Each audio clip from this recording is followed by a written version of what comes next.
쉽고 얕게 알려주는 교과서전입니다.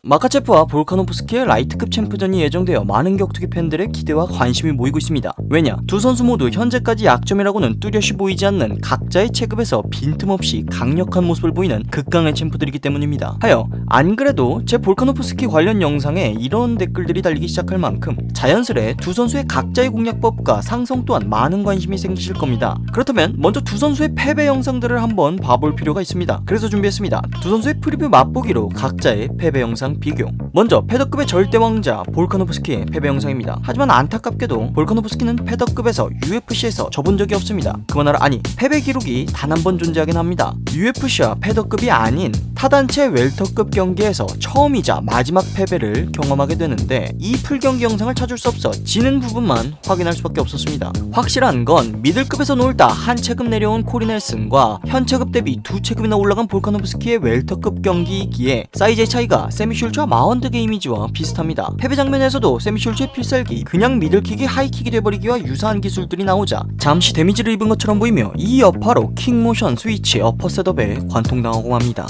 볼카가 아마 시절 헤비급까지 뛰어본 적 있는 장사형 피지컬이라지만 상대는 로버트 위테커를 상대로 1라운드 버팀 도르를 수상 당시 11승 4패로 전적이 나쁘지 않은 상위 체급의 선수를 상대로는 근본적인 사이즈 차이를 메꾸진 못했었습니다. 물론 당시의 볼카노프스키는 아직 온실속 두어프로 적정 체급도 찾지 못한 프로전적 4전째인 풋내나는 풋내기였기에 큰 의미를 부여하기엔 어려운 패배입니다. 하여 볼카는 이후 발전에 발전을 거듭한 뒤 자신보다 큰 사이즈의 상대들을 모조리 숙청, 코리 넬슨보다 상대적으로 더 큰 사이즈의 맥스 할로웨이를 압살하는 데 성공하며 자신의 절대적 단신이라는 태생적인 약점을 말끔히 지우는 데는 성공했습니다. 자, 이번엔 마카체프의 패배 경기입니다. 해당 경기인 마카체프의 UFC 두 번째 경기로 상대는 아드리아노 마르틴스. 상대인 아드리아노는 주짓대로 출신 선수로 상대에게 적극적으로 택다운을 걸거나 타격을 거는 압박형 선수와는 거리가 있는 편이며 상대의 타격을 유도한 뒤 카운터로 끊어먹는 운영을 주로 선택합니다. 이에 마카체프는 마르틴스가 자신의 뒷손 방향으로 사이드를 돌 때마다 오버훅을 던지며 퇴로를 끄는 채 상대가 지키는 타격거리를 지워나갑니다. 그러나 대형 사고 발생.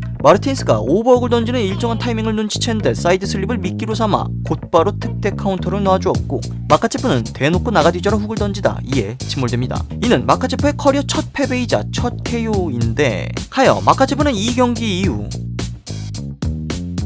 타격 빌드업의 안정성을 추가하였으며 무려 두류도버를 잡은 뒤 다시 연승의 행진 라이트급 챔프까지 무난하게 안착합니다. 아무튼 앞서 보여준 두 경기가 각자의 프로 MMA 전적 중 유일한 패배이자 커리어 첫 KO이며 그저 과거의 흑역사 정도로 두 번 다시 보일 일 없을 만큼 약점들을 보완을 해냈기에 그들의 커리어에서 큰 의미를 두긴 힘든 케이스들입니다. 하지만 두 선수가 맞붙은 만큼 이 패배로부터 의미를 한번 찾아보겠습니다. 우선 볼카노프스키의 패배. 자, 코리 넬슨의 피지컬은 수치상 이슬람 마카체프의 피지컬과 유사합니다. 오히려 깡 성능 자체는 더 강력하고 위력적인 퍼포먼스가 가능, 게다가 사우스포로 존재 자체가 카운터 그 자체인 선수라고 할 수 있습니다. 물론 볼카의 사이즈라는 약점을 지적하기엔 커리어 내내 자기보다 작은 선수를 상대한 건 손에 꼽고 그중 UFC 타이틀전 상대들은 전부 체급 내 빅 유닛에 속하는 선수들이었습니다. 그 중에서도 특히 맥스 할로웨이는 마카체프보다 수치상 더 큰 선수입니다. 하지만 맥스는 사이즈와 무관한 티라노사우루스 윙스팬의 소유자로서 빠른 푸더크를 성실하게 밟을 만큼 신장 대비 얇고 빠른 선수입니다. 그 말인즉슨 UFC에서 만난 가장 큰 상대인 맥스 할로웨이는 사이즈의 이점을 살린다기보다는 상대의 포켓을 쉴 새 없이 들락거리며 상대를 펀치로 지식시키는 테크닉한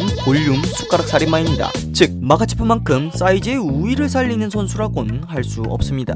하여 볼카는 사실상 이번 UFC에서 여지껏 만나본 적 없는 강력한 피지컬에 진짜 상위 체급의 상대를 만나게 된 것. 요컨대 동등한 피지컬에 강력한 빠따, 강력한 레슬링을 가지고 있던 체드 맨데스의 레슬링 게임을 제어하지도 강력한 타격 압박에 위험한 모습까지 보였었습니다. 그럼 볼카노프스키가 라이트급 월장한 맥스를 이긴 포에리에를 이긴 올리베이라를 이긴 이슬람의 빠따와 스트렝스를 필두로 오는 압박에 대응이 가능한지, 즉 그 피지컬의 벽에 부딪히지 않고 그동안 보여줬던 볼카의 경기 운영이 별 문제없이 구현이 가능할지가 큰 관건입니다. 반대로 마카체프는 지난 패배로부터 안정성을 챙기는 타격 셋업을 장착했지만 결과적으로는 상당히 단조로운 복싱 게임으로 전방위적인 빌드업을 쌓는 선수입니다. 이는 합입과는 뚜렷한 차이점으로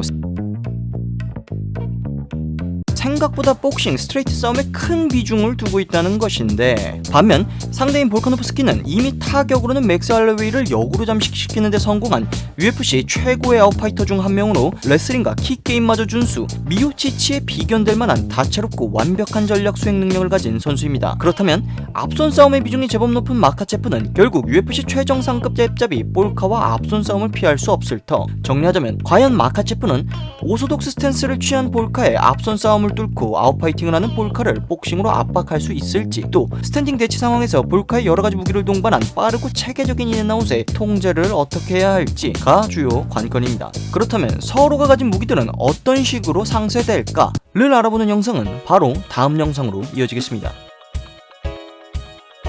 그만 알아봅시다.